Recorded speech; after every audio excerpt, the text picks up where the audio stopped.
Cuando hablamos de elementos, símbolos, motivos, señales, todo esto para definir un género literario, estamos hablando de muchas cosas, muchos conceptos que la tentación sería ahora empezar a describirlos aquí para poder definir, identificar todo lo que es la literatura gótica. Pero no lo voy a hacer porque lo que hoy me interesa es hablarte de los portales en la literatura gótica, y para ello voy a hacer referencia nuevamente a la tradición celta.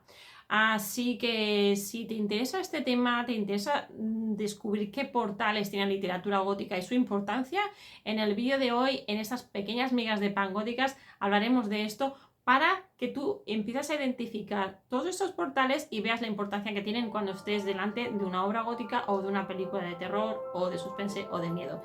Así que no te lo pierdas, coge lápiz y papel, siéntate, ponte tranquilo, ponte ahí bien relajado en donde te parezca, que vamos a ello. Hasta ahora.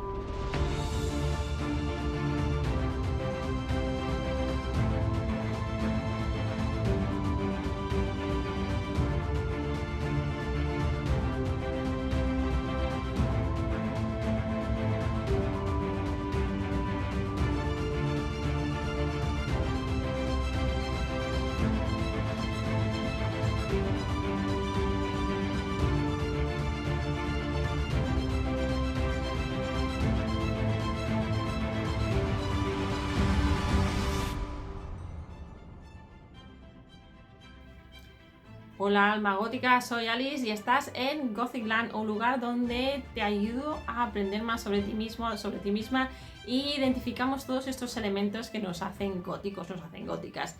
Ante todo, muchas gracias si eres nuevo al canal, gracias por seguirme, gracias por darle al me gusta, por compartir, a la campanita, todas estas cosas, y espero que te lo estés pasando muy bien y que estés aprendiendo muchísimo, porque realmente este es un contenido que no vas a encontrar en ningún otro canal. Es muy concreto, hablamos de cosas góticas, pero de una manera bastante diferente a lo que te puedes encontrar quizás en otros lugares. Hay mucha cosa hoy en día, todo es maravilloso, pero aquí hablamos de literatura gótica para descubrir más sobre nosotros mismos y nuestra identidad. Bien, la semana pasada empecé hablando de la rueda del tiempo celta, para hablar de la literatura gótica y de la circularidad, y la importancia de esta circularidad y los bucles en la literatura gótica. Hoy de lo que me quiero centrar un poco es hablarte de los 8 portales de la tradición celta y cómo los vemos reflejados en la literatura gótica y qué es lo que hemos heredado de estos 8 portales. Pero antes de entrar en materia, quiero recordarte que si quieres tener acceso a toda esta información mucho más ampliada, te puedes suscribir a mi boletín mensual en el que te explico todo esto y más, de una forma mucho más detallada. Tendrás acceso a pinceladas de lo que va a ser luego la revista mensual, pero si te suscribes ya tendrás la información gratuita de lo que es el boletín con las ideas principales que estoy trabajando durante ese mes en concreto. Así que solamente tienes que ir a mi página web gothicalice.com y allí la página que vas a ver es suscríbete a Tienes Alma Gótica, pero no lo sabes. Así que te espero allí para explicarte muchas más cosas que aquí no me da tiempo a explicar. Bien, entonces lo que decía, el tema de hoy, vamos a ver los 8 elementos, los 8 portales de la cultura celta que vemos reflejados en la literatura gótica.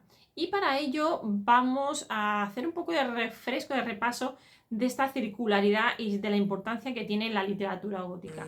Es por ello que lo que quiero destacar ahora mismo es 2 puntos que vimos ya en la rueda celta, y que es 2 de los elementos que mantenemos o que se recuperan en el gótico. Por un lado tenemos el bucle gótico, que es esta sensación de espiral, de no poder salir por esta circularidad del tiempo, y por otro lado que este comportamiento circular del fantasma nos va a indicar muchas cosas y nos va a decir muchas cosas en torno a la identidad del fantasma, pero también sobre nuestra identidad, que al final es de lo que estamos aquí intentando hablar. Pero recordar que en esta circularidad no siempre es todo lo mismo, sino que hay momentos para todo, es como un viaje.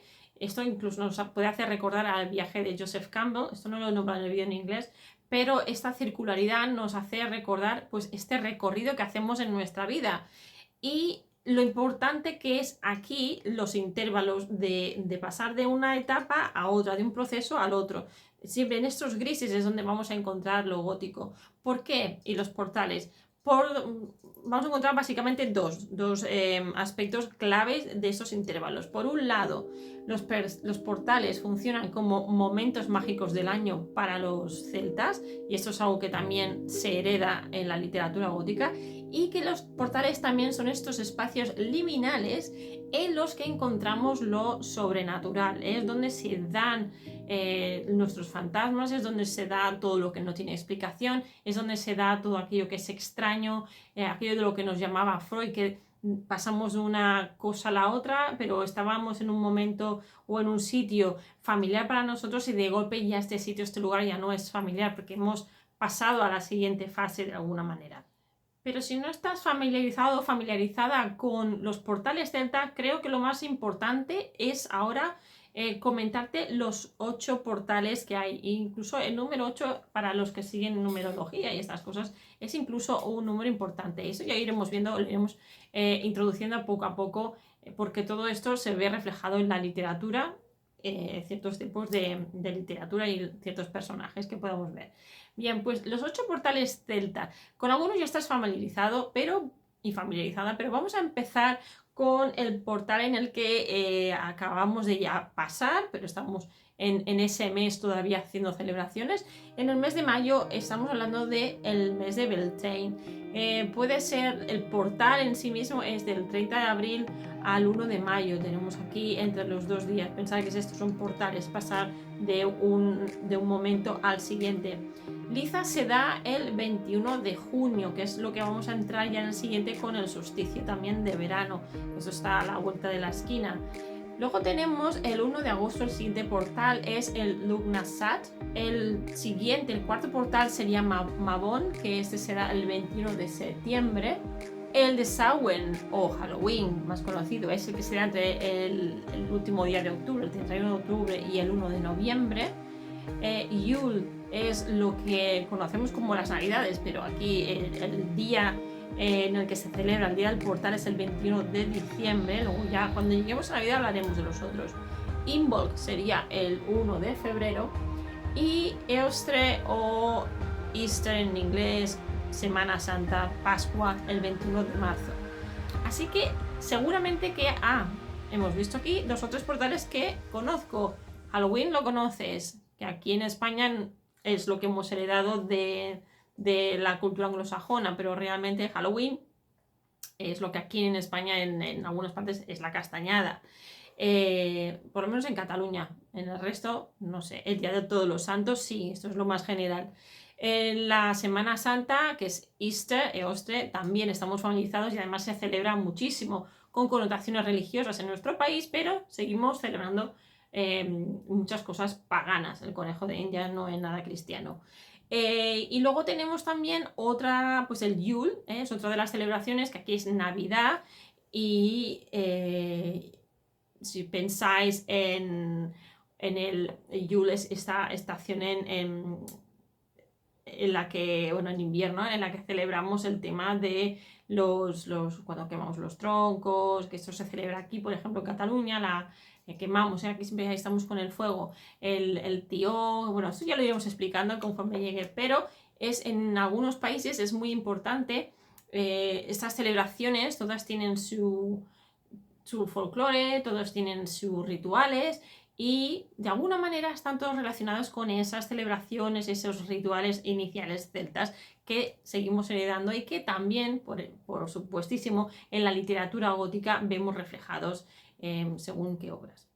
Seguramente ahora tu pregunta es, bueno, ¿y entonces los portales en el gótico cuáles son? ¿Son exactamente los portales celtas? Bueno, hay cosas que van a coincidir y van a haber cosas que no. Tenemos por un lado una lista que te he hecho aquí. Por un lado tenemos como portal muy importante los espejos. Aquí seguramente ya estás pensando en Blancanieves. Tenemos también cuadros. Tenemos elementos de la naturaleza, como por ejemplo los árboles, el fuego, como te decía antes, el agua también. También tenemos los sueños, que también es un momento fronterizo, es un momento mágico casi. también el pasar del sueño a la vigilia al sueño, todo eso es un portal también que se trata mucho en la literatura gótica. Las fronteras de cualquier día, tanto el sueño como el día a la noche, cualquier otra frontera que encontremos dentro de lo que son los ciclos naturales, y también puentes. Si te fijas, todo lo que sea pasar de un lado al otro, en ese entre medias, en esta transición, es donde precisamente encontramos los portales. Y es precisamente donde encontraremos los elementos del gótico, donde se encontrará todo aquello que comentaba antes, la incertidumbre, lo que me extraña. Hemos pasado del día a la noche, pero en ese intervalo aquí, pues a nosotros nos causa esta inseguridad, nos causa que empecemos a imaginar cosas o que no, y entonces es ideal para nuestra literatura gótica. Realmente, bajo mi punto de vista, mi opinión es que de lo que se ha mantenido de la cultura celta y que ha recuperado el gótico, lo más destacado yo diría que son los elementos de la naturaleza, tanto los árboles, el agua, el fuego, como elementos que pueden servir de portal, ya lo iremos viendo poco a poco. Fronteras naturales como el día a la noche, como decía, pasar de la vigilia al sueño también es importante. Y no quiere decir eso que cuando miremos, por ejemplo, los espejos, la simbología que hay detrás del espejo también, qué trato tenía el mundo celta de los espejos y en qué momento empieza a ser el espejo este portal. Pero esto ya necesitaríamos analizarlo bien, hacer bastante investigación, y no digo que no lo vaya a hacer, pero esto nos llevaría bastante tiempo. De momento lo importante es que tengas claro estos elementos y que van a ser muy importantes, sobre todo para definir y para identificar las novelas o elementos del gótico. ¿Y por qué son los portales tan importantes? Pues como decía antes, porque es aquí donde nos encontramos con lo sobrenatural, por lo menos en la literatura, aunque sí que podríamos discutir que incluso en nuestro día a día nuestra vida es muy gótica, aunque no estemos viviendo en un cuento, porque hay personas que tienen habilidades mediúmnicas y por lo tanto están constantemente en este portal. Es muy difícil estar o en un lado o en otro para ellos, más en muchas ocasiones se encuentran en este entre medios, en estos intervalos. Entonces esto es súper importante, sobre todo cuando tenemos estas obras literarias en las que tenemos personajes con ciertas habilidades, que nadie sabe realmente si están rozando la locura, si realmente están viendo algo. Estoy pensando aquí en una Shirley Jackson, por ejemplo. Entonces aquí es muy importante también el personaje, que del que no vamos a hablar ahora, pero de personas con sensibilidad para ver cosas sobrenaturales, por ejemplo. Entonces, ¿qué deducimos de hoy? ¿Qué has aprendido hoy? Y con esto te quiero dejar con dos preguntas para que tú vayas pensando. Vemos que hay muchas conexiones todavía del mundo celta, en la tradición celta, que se recupera en la literatura gótica, que sobre todo el tema de la naturaleza es muy importante, si recuerdas o si no lo sabes, para los románticos. Pensá que primero tenemos el romanticismo y de aquí sale un romanticismo más extremo, que sería la literatura gótica, aunque para mí ya estaba mucho antes, pero eso es otro tema.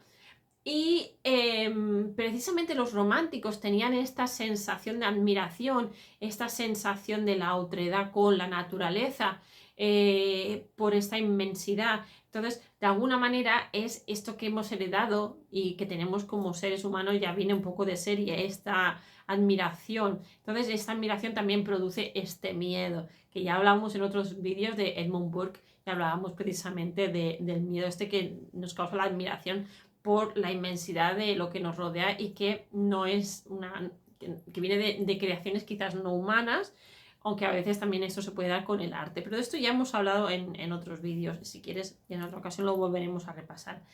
Pero para dejarte con lo que quería hablar hoy, que eran los portales, para que vieras los portales celtas, la importancia y lo que son los portales góticos, con esto te quiero dejar y con dos preguntas para que me respondas, porque me interesa mucho saber tu opinión. Por un lado, quiero preguntarte qué es para ti un portal, porque igual de los portales que te he dejado aquí, tú piensas en algún otro más. Y además me gustaría saber si puedes pensar en alguna obra, novela, película o serie donde los portales juegan un papel importante y por qué. Entonces me encantaría que me dejaras tus comentarios aquí en el vídeo, y si no, lo puedes hacer de forma privada a través del correo electrónico. Me puedes escribir a alicegothicland@gmail.com y allí podemos tener una conversación sobre estos portales y me puedes escribir tranquilamente y hablar, que también puede ir bien para el canal. Sobre todo, si te ha gustado el contenido, te agradecería que lo compartieras con demás personas que les pueda interesar. Recuerda también que puedes encontrar más información, sobre la literatura gótica, sobre todo lo gótico, para aprender más sobre ti mismo, sobre ti misma, en la revista que estoy preparando para empezar a lanzar ya en el mes de junio. Y para eso recuerda que te has de suscribir a mi boletín oficial de cada mes, que es gratuito, yéndote a mi página web gothicalice.com, y allí tendrás toda la información de todo lo que voy creando, aparte de los vídeos aquí en YouTube. Piensa que, por ejemplo, este mes de mayo ha sido un mes muy gótico, en el sentido que está siendo, porque tenemos el tema de muchas celebraciones relacionadas con el fuego. Por ejemplo, de donde yo vengo, la celebración de Beltane o las celebraciones del mes de mayo con el fuego se llevan a cabo de donde yo vivo, en mi ciudad natal, con la quemada, la incineración de un demonio, de una estatua, ¿vale? Un monigote de demonio, estilo a lo Fallas de Valencia. Y bueno, con eso se hacen las celebraciones que tienen un origen en las lemuralias romanas, pero que se mezcló esta tradición con la tradición local, también que hay algunos escritos que se recoge en otros temas de los barqueros de esa zona donde yo soy. Total, que hay aquí una mezcla de folclore y de cultura muy interesante que se va pasando de año en año, generación tras generación, y se siguen celebrando. Y es muy importante saber también de dónde vienen estas tradiciones y precisamente cuándo suceden estas tradiciones y por qué la importancia de ese mes. A veces tenemos esos ritos vienen de la cultura, de la tradición religiosa, puede ser que vengan de la tradición religiosa, como decía, de un origen religioso, o puede que vengan de unos rituales paganos, como es el caso de los romanos. Bien, si quisieras saber más sobre esto, en la revista te contaré más. Y si sabes leer en inglés, tengo un artículo colgado en Medium, que ya dejaré aquí el enlace, para que te leas toda mi experiencia sobre esta celebración, la cremada del dimoni, y cómo me influyó cuando era bien pequeña esta celebración y qué es lo que me ha conllevado, qué me ha llevado y qué es lo que he descubierto a raíz de esta celebración que me dio tanto miedo de pequeña. Y que, bueno, que me encanta, lo dicho, muchas gracias por estar aquí, espero que te haya gustado este contenido de esta semana en las pequeñas migas de pan góticas y que seas muy feliz. Recuerda de suscribirte, darle al like, darle a la campanita, compartir, comentar y seguir, y que espero que tengas una buena semana. Nos vemos la semana que viene, en la que hablaré más de ciertos elementos, ahora sí, más detalle, ya no los portales, sino elementos heredados de la cultura celta en la literatura gótica. Te va a encantar, relacionado con el mes en el que estamos. Y vaya, que vayas haciendo ya boca, que tengas una semana muy gótica y que seas muy feliz. Nos vemos en la siguiente. Chao.